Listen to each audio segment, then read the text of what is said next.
नमस्कार दोस्तों, मैं विकास मल्होत्रा स्वागत करता हूं आपका इस चैनल पर। दोस्तों, रक्षाबंधन का त्यौहार भाई बहन के प्यार और स्नेह का प्रतीक माना जाता है और ये त्यौहार हर वर्ष की भांति श्रावण मास की पूर्णिमा तिथि को मनाया जाता है।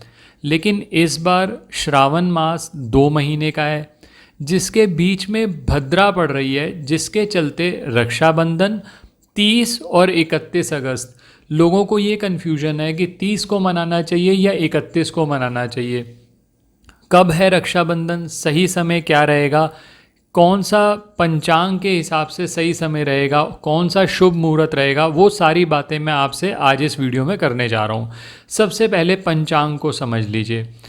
30 अगस्त 2023 बुधवार को पूर्णिमा तिथि सुबह 10:58 से शुरू हो जाएगी और अगले दिन 31 अगस्त की सुबह 7:05 तक रहेगी। यानी पूर्णिमा तिथि 30 अगस्त से शुरू होकर 31 अगस्त तक रहेगी। लेकिन पूर्णिमा तिथि के साथ ही भद्रा काल भी शुरू हो जाएगा और ये 30 अगस्त की रात 9:01 तक रहेगा। अब रक्षाबंधन के लिए भद्रा, पुंछ और मुख का टाइम भी मैं आपके साथ शेयर कर रहा हूँ, ताकि जिन लोगों को इंटरेस्ट इस विषय पर भी है तो उनको भी पता रहे। रक्षाबंधन भद्रा का जो पुंछ का समय रहेगा वो 5:30 बजे शाम से लेकर 6:31 शाम तक रहेगा और रक्षाबंधन पे भद्रा मुख का जो समय रहेगा वो रहेगा 6:31 शाम को लेकर 8:11 तक।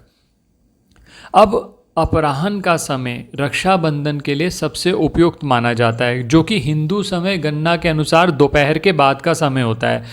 यदि अपराह्न के समय यानी इस समय पर अगर भद्रा आदि की वजह से उपयुक्त समय नहीं मिलता तो हम कहते हैं प्रदोष काल का समय ले लो। लेकिन 30 अगस्त की बात करी जाए तो प्रदोष काल के बाद का ही मुहूर्त बन रहा है, यानी प्रदोष काल का मुहूर्त तब बनेगा जब भद्रा खत्म हो जाएगी। तो रक्षाबंधन का जो समय बनता है 30 अगस्त को, वो बनता है 9:01 रात के बाद। अब क्योंकि रक्षाबंधन पे जो भद्रा का टाइम ख़त्म जिस पे होगी भद्रा, वो 9:01 रात को होगी। अब यहाँ पर एक विषय और भी आता है, बहुत सारे लोग सूर्यास्त के बाद रक्षाबंधन का पर्व नहीं मनाते, तो उनके लिए क्या ऑप्शन है मैं आगे बात करूँगा।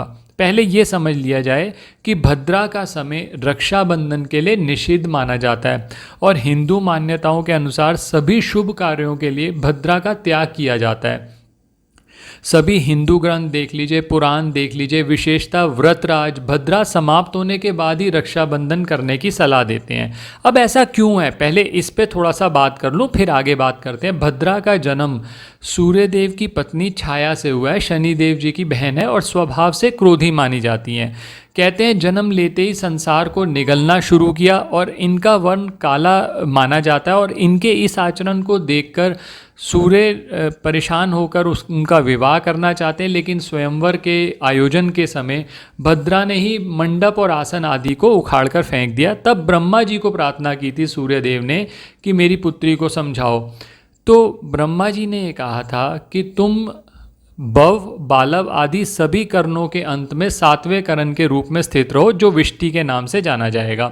और उन्होंने ये कहा कि जो व्यक्ति तुम्हारे समय में यात्रा, गृह प्रवेश, कार्य, व्यापार या किसी तरह का मंगल कार्य जैसे रक्षाबंधन का कार्य है ये करेगा या तुम्हारा अनादर करे तो उसका कार्य ध्वस्त किया जाए। तो इसी वजह से भद्रा के समय में मुंडन संस्कार, गृह आरंभ, विवाह संस्कार, गृह प्रवेश, रक्षाबंधन, शुभ यात्रा, नया व्यवसाय प्रारंभ करना ये वर्जित माना जाता है और राखी बांधना भी अशुभ माना जाता है।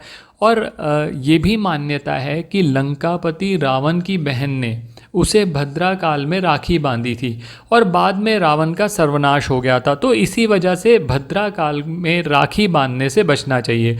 अब पंचांग की भी अगर बात करी जाए तो पंचांग में भी आप हिंदुओं के जितने भी ग्रंथ देख लेंगे वहाँ पर भद्रा को त्याग करने की बात कही जाती है। कुछ लोगों का ऐसा मानना है कि प्रातःकाल में भद्रा मुख को त्याग करके भद्रा पुंज के दौरान रक्षाबंधन किया जा सकता है, लेकिन इसका कोई बहुत अथॉरिटेटिव कहीं पर भी रेफरेंस नहीं मिला।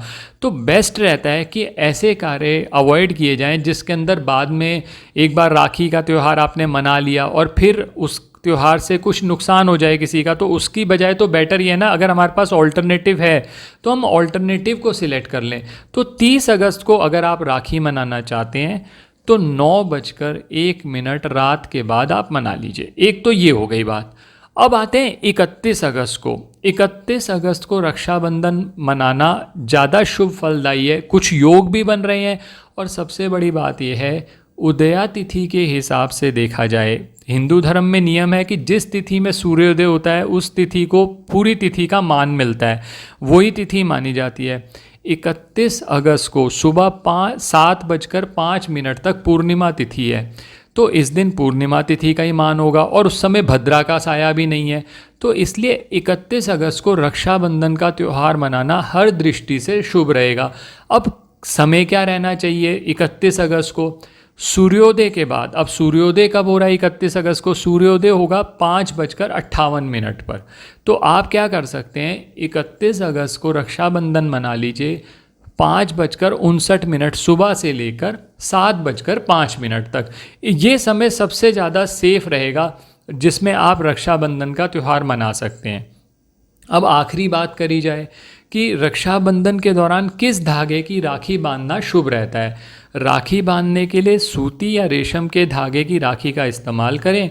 कलावा का इस्तेमाल भी किया जा सकता है जो कि राखी के लिए बहुत शुभ माना जाता है। चांदी या सोने से बनी राखी का भी इस्तेमाल करते हैं लोग, करना चाहें आप वो भी कर सकते हैं। राखी पे कुछ उपाय करना बहुत लाभदायक होता है, उसके लिए मैं अलग से वीडियो लेकर आऊँगा। यहाँ पर ये था कि 30 और 31 अगस्त की कन्फ्यूज़न हो रही थी, तो मैंने इसलिए आपको डिटेल में ये बता दिया। 30 अगस्त को अगर आप राखी मनाना चाहते हैं तो रात 9:01 के बाद मना लीजिए, यानी 9:02 से मना सकते हैं। और अगर आप 31 अगस्त को मनाना चाहते हैं तो सूर्योदय के बाद, यानी 5:58 पे सूर्योदय होगा, तो 5:59 से लेकर 7:05 तक मना लीजिए। वो सबसे बेस्ट टाइम रहेगा, और इसमें भाई और बहन दोनों के रिश्ते भी बने रहेंगे, लाभ भी रहेगा, और भद्रा काल का आपको टेंशन भी नहीं रहेगा। आशा करता हूँ दोस्तों वीडियो पसंद आया होगा। अगर वीडियो पसंद आया तो लाइक करें, बाकी लोगों के साथ शेयर करें। जो इसके उपाय बनते हैं रक्षाबंधन के लिए, उसके लिए अलग से वीडियो पे बात करूँगा। धन्यवाद दोस्तों, आपको रक्षाबंधन की बहुत बहुत शुभकामनाएं।